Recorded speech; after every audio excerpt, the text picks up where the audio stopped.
Jadi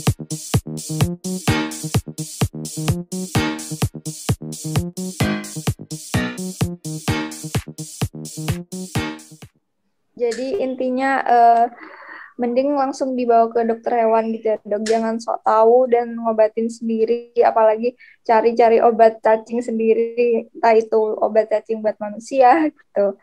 Terus Nah, betul, untuk ya.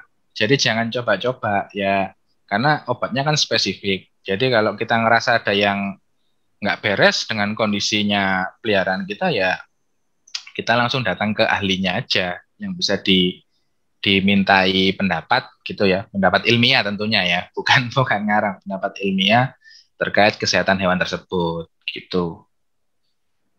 Oke, baik dok. Ini kan sebenarnya rata-rata yang nanti bakal nonton podcast kita kan Hmm. mahasiswa ya dok.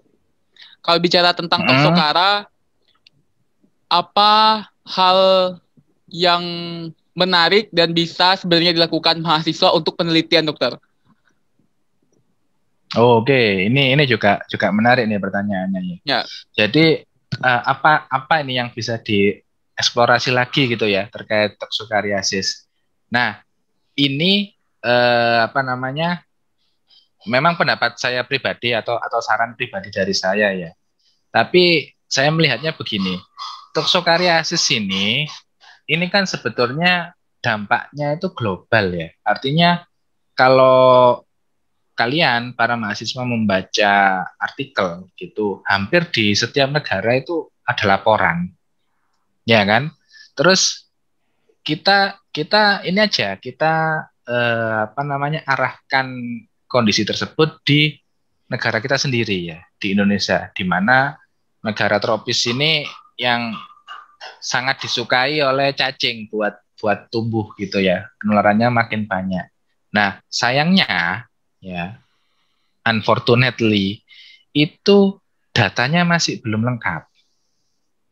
Nah, jadi salah satu contoh tadi saya lakukan di ini ya, apa Banyuwangi kan masuk masuk ini provinsi Jawa Timur ya. Kita bilang satu provinsi aja itu laporan toksokariasisnya itu paling enggak di semua kabupaten ada loh. Ya kan gitu kan.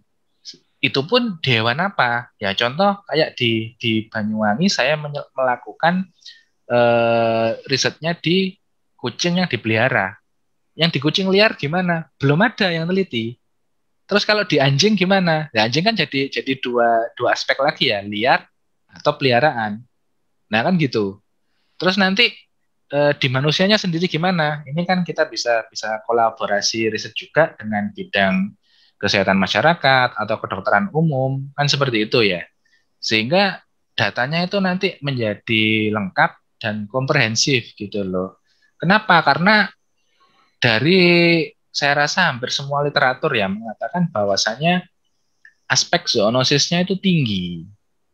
Ya, sehingga bagaimana kita melakukan pencegahan dan pengendalian ini kan transmitnya kan dari hewan dulu ya, hewan sama lingkungan. Nah, berarti kesehatan hewan sama kesehatan lingkungannya ini yang kita jaga. Loh, terus dari mana kita tahu hewannya tadi sehat atau enggak, terpapar toksoplasmosis atau enggak? Ya tadi dilakukan penelitian angka kejadian tadi sehingga kita tahu faktor resikonya dan langkah pengendaliannya tepat. Nah, jadi pesan saya nanti buat para adik-adik mahasiswa itu jika ingin mengeksplorasi atau mengarahkan risetnya ke arah toksokariasis ini akan sangat bagus sekali. Oh ya, satu lagi itu kan tadi masih seputar bicara di domestic animal ya. Di ya. wild animalnya juga juga belum terekspos dengan baik loh ya. Jadi Toxocara ini cacing yang juga bisa menginfeksi hewan liar juga. Ya tadi ya saya contohkan kalau keluarganya kucing ada harimau, ada apa namanya anjing-anjing liar itu ya mungkin ajak, terus kemudian apa namanya kalau di sini di Baluran itu juga atau Alas Purwo banyak banteng. Ya banteng ini kan ada Toxocara vitullorum juga. Nah, itu kalau kita screening. Nah, kita masih tanda tanya sekarang. Nanti jangan-jangan angkanya tinggi gitu loh. Nah, kalau tinggi kan berarti hewan yang terinfeksi tadi sangat berpotensi menularkan larva infektif ke lingkungan. Nah, itu ke lingkungan. Sehingga lingkungan yang kontak dengan manusia ada kemungkinan juga terjadi transmit ke manusianya. Nah, ini jadi kita bisa start dari mengetahui data angka kejadiannya di berbagai spesies hewan dan di berbagai wilayah di Indonesia. Itu. Ya. Jadi enggak perlu ini ya, enggak perlu rumit-rumit ke angka ke deteksi molekular gitu misalnya ya PCR atau segala macam. Tapi ya sudah yang simpel dulu aja. Kita start dengan periksa feses. Itu sangat bermanfaat sekali menurut saya kalau datanya lengkap. Itu. Oke. Berarti memang ya dok, yang segala yang berkaitan dengan zoonosis itu peluang penelitiannya banyak ya dok. Apalagi keterkaitannya sama hewan-hewan yang sering dipelihara, yang sering kontak langsung dengan manusia.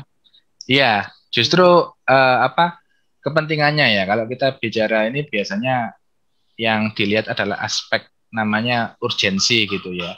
Kalau kita bicara aspek urgensi ya semua penyakit yang sifatnya zoonosis ya jelas urgent. Kan gitu kan. Jangan sampai nanti tahu-tahu datanya angkanya melonjak tinggi terus kita kaget dan kita tidak bisa melakukan pengendalian padahal transmitnya dari hewan ke manusia atau mungkin bahkan bisa sebaliknya. Nah, ini bisa the next pandemic nanti. Tapi jangan sampai terjadi seperti itu. Oke. Mungkin itu ya dok pembahasan kita tentang Toxocara.